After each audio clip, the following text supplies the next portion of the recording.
comentaremos temas referentes al pensamiento económico preclásico y también hablaremos sobre el pensamiento económico no occidental, pensamiento económico griego y el pensamiento económico árabe islámico. Bien, el pensamiento económico preclásico que surgió en diversas civilizaciones alrededor del mundo fue un intento temprano de dar sentido a las formas en que las sociedades organizaban la producción, el intercambio y la distribución de bienes y servicios. Estas ideas desarrolladas mucho antes de las teorías económicas modernas, sentaron las bases de muchas de las prácticas económicas que aún hoy rigen en la actualidad. Civilizaciones como la China, India, griega y árabe islámica fueron pioneras en la reflexión sobre conceptos como la justicia económica, el bienestar colectivo y la regulación de las transacciones. Por ejemplo, en China, las enseñanzas confucianas promovían un enfoque económico centrado en el bienestar social y la armonía, donde el Estado desempeñaba un papel crucial para garantizar el bienestar de la población. En la India, las antiguas escrituras hindúes, como el Arthashastra, ofrecían consejos detallados sobre cómo gestionar los recursos y gobernar de manera justa, conceptos que de alguna manera resuenan en las políticas de desarrollo rural y planificación económica de hoy en día. Mientras tanto, en la Grecia antigua, filósofos como Platón y Aristóteles reflexionaban sobre la propiedad y la justicia, planteando dilemas éticos que todavía influyen en los debates sobre la redistribución de la riqueza y la responsabilidad social corporativa. Por otro lado, en el mundo árabe islámico, el pensamiento económico estuvo profundamente marcado por los principios del Islam, como la prohibición de la usura y la promoción de la equidad en las transacciones, las cuales dieron forma al sentido financiero islámico que ha perdurado hasta la actualidad. El objetivo de este análisis es explorar cómo estas ideas fundamentales, que datan de tiempos antiguos, continúan influyendo en las economías contemporáneas. A lo largo de este trabajo se establecerán las conexiones entre estos principios filosóficos y las prácticas económicas modernas, demostrando cómo el legado de estas civilizaciones sigue moldeando políticas económicas, sistemas financieros y dinámicas de mercado que forman parte de nuestra realidad global actual. Bueno, continuamos con el subtema número uno, que habla sobre el pensamiento económico no occidental. El pensamiento económico no occidental, particularmente el de China y el de la India, ha dejado una huella profunda en las políticas económicas contemporáneas, especialmente en las economías asiáticas. Desde tiempos antiguos, las ideas filosóficas y económicas en estas regiones han influido en la forma en que los estados organizan sus economías, planifican el desarrollo a largo plazo. En el caso de China, el pensamiento confuciano ha sido una piedra angular para la organización social y económica durante milenios. Confucio enseñaba que el gobierno debe estar orientado al bienestar del pueblo, donde el Estado jugando un papel activo en asegurar la estabilidad y la prosperidad. Este concepto se ha mantenido en esta ideología política y económica de China a lo largo de su historia. En la actualidad, estas ideas se reflejan en el capitalismo del Estado chino, donde el gobierno sigue controlando sectores claves de la economía mientras fomenta la iniciativa privada en otros. A pesar de que China se ha abierto al mercado global, el Estado sigue interviniendo para asegurar que el crecimiento económico beneficie al conjunto de la sociedad, guiado por la idea de mantener la armonía social y el bienestar colectivo, principios que son herederos del pensamiento confuciano. Por otro lado, en la India, la antigua obra Arthashastra, atribuida por Catulliyam, sentó las bases de la administración económica y política. Este texto se remonta en el siglo IV a.C., que ofrece directrices para la gestión del Estado, con un enfoque en la autosuficiencia y la distribución justa de los recursos. Aunque la India moderna ha aceptado muchas de las dinámicas del libre mercado, el modelo de economía mixta que prevalece en el país refleja el equilibrio entre la intervención estatal y la iniciativa privada, algo que se remonta a las ideas de las Arthashastra. El Estado sigue desempeñando un papel activo en sectores como la agricultura y la infraestructura, mientras que se promueve el crecimiento privado en estas áreas como la tecnología y los servicios. En varios países asiáticos como Japón, Corea del Sur y Singapur, también se puede ver cómo esta influencia del pensamiento no occidental. Aunque han adoptado principios del capitalismo occidental, la planificación estatal y las políticas de bienestar social se han integrado de forma que refleja un equilibrio entre lo público y lo privado, buscando un desarrollo más inclusivo. El capitalismo de Estado en China es un claro ejemplo de cómo los principios antiguos siguen influyendo en la política económica actual.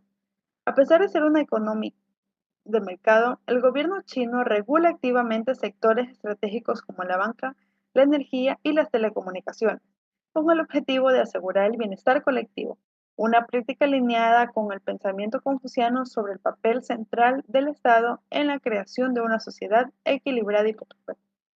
Continuamos con mi compañera Paula, que ella tiene más. Tema 2 es de Platón y Aristóteles, que tienen un impacto significativo en los debates contemporáneos sobre la responsabilidad social corporativa y la redistribución de la riqueza. En Platón propone que la propiedad privada fomenta la desigualdad y el conflicto, aboga por una sociedad donde los élites gobernantes no poseen bienes privados para que puedan colocarse en el bien común. Esta visión de la justicia como armonía donde cada miembro cumple su rol para mantener la estabilidad social resuena hoy en día en las empresas que adoptan principios éticos. La idea central es que las empresas deben contribuir al bienestar general, no solo generar ganancias. Las políticas de sostenibilidad y las iniciativas de justicia social que buscan equilibrar los intereses de los accionistas con los de la comunidad reflejan este enfoque platónico.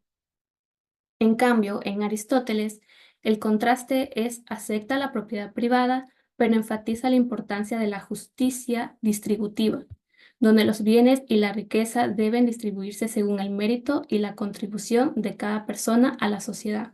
Influencia en la RSC. Las demandas sociales y gubernamentales que piden a estas corporaciones asumir un mayor compromiso con el pago de impuestos y con la creación de empleo digno reflejan las expectativas contemporáneas de la responsabilidad social corporativa. Las empresas que no cumplen con su responsabilidad de pagar impuestos justos y de redistribuir parte de sus ganancias con objeto de críticas, lo que muestra la relevancia continua de las ideas de Platón y Aristóteles en el análisis de la justicia económica del día de hoy. Este ejemplo ilustra cómo las nociones de justicia económica y propiedad siguen siendo centrales en los debates sobre la equidad y la responsabilidad social en el entorno empresarial moderno. Un ejemplo adicional en el impacto de las ideas en el debate es en torno a Starbucks y su política de evasión fiscal en varios países. Starbucks es evasión fiscal y responsabilidad social. Platón, en su enfoque sobre la justicia como el bien común, hubiera cuestionado las prácticas de una empresa que maximiza sus ganancias a costa de evitar contribuir equitativamente a la sociedad. Starbucks ha sido criticada en países como el Reino Unido por utilizar estructuras fiscales que le permiten pagar menos impuestos que muchas pequeñas empresas locales, a pesar de generar enormes ingresos.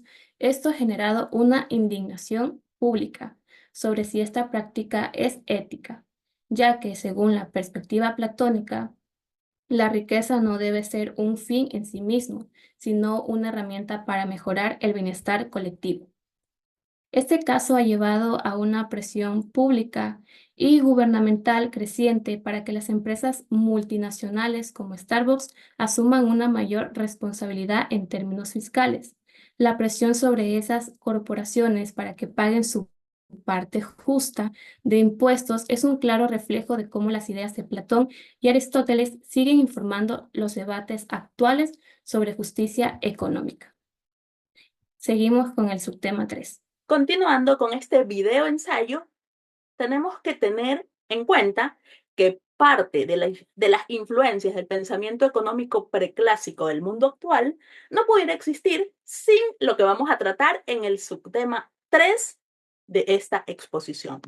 Y esto es sobre el pensamiento económico árabe islámico y su influencia en el mundo actual. Debemos recordar que los árabes se basan, es más, todo el panorama y el contexto islámico se basan en respetar lo que señala el Corán y también su profeta Mahoma.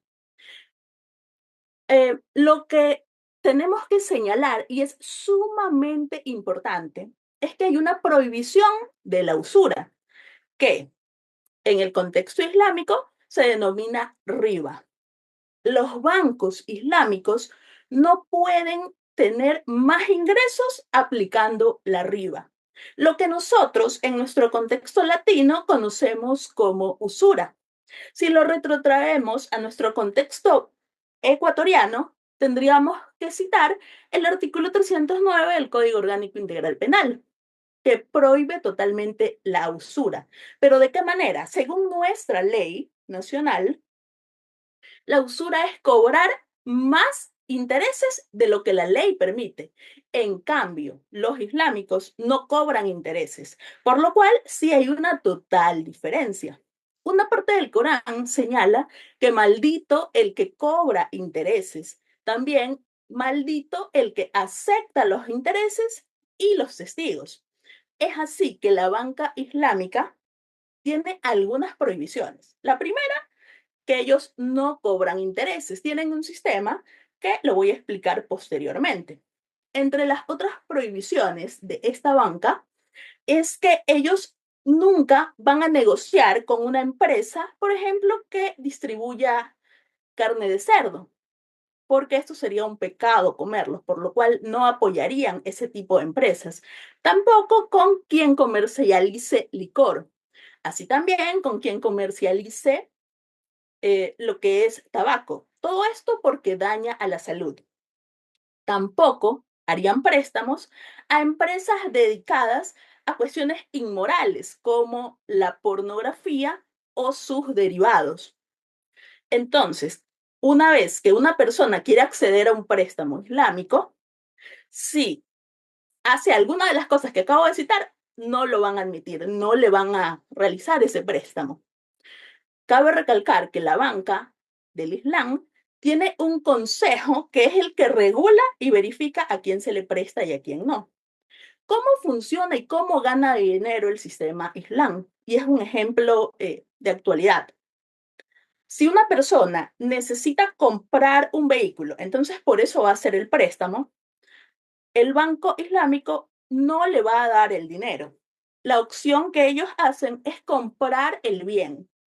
Una vez que lo compran, se lo entrega a la persona que quería el préstamo con una pequeña ganancia, pero como no le prestó el dinero, no hay interés. Es así que algunas personas piensan que esto posiblemente es una farsa, lo de que no cobran intereses, pero ellos siguen lo que señala el Corán y no lo hacen. También es muy importante, tal como lo vemos en imágenes, la banca islámica se ha extendido hasta Alemania, por ejemplo. A pesar de que hay bancos que no son islámicos, sí ofrecen un servicio islámico. La no cobra de intereses, lo que aquí en Ecuador sería la usura. Como una conclusión, tendría que indicar que las influencias del pensamiento económico preclásico en el mundo actual, que hemos analizado en este video, van desde la China, donde se parte de la tolerancia en el sistema económico, así también desde nuestros grandes pensadores. Recordemos, Grecia es la cuna del pensamiento, de la sabiduría y de la filosofía. Entonces su economía no se puede quedar atrás. Tenemos las reflexiones de Platón, las reflexiones de Aristóteles, que ya mencionó nuestra compañera, y también en el sistema islámico la prohibición de la riba. Eso es lo que más la marca. Y el éxito que ha tenido esta banca es justamente por eso, por seguir lo que señala su ley islámica o el Corán.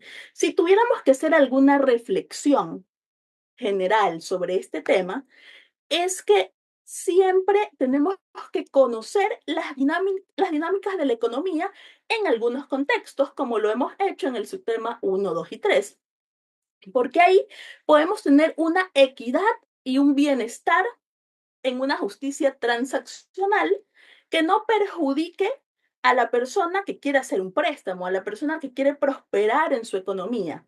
Recordemos la frase, quien no conoce los errores del pasado, están condenados a repetirlos. Así que al conocer todo esto, desde el pasado hasta lo actual, podemos ir viendo cómo hay mucha influencia en lo que es criptomonedas, que ya es una realidad, en lo que es banca virtual y demás. Por lo cual, no podemos dejar de desconocer los otros sistemas para no cometer errores. Si tuviéramos que argumentar algo más, el sistema islámico, por su propia doctrina, pudo superar la crisis del 2008, mientras otros bancos estaban en quiebras y países estaban devastados.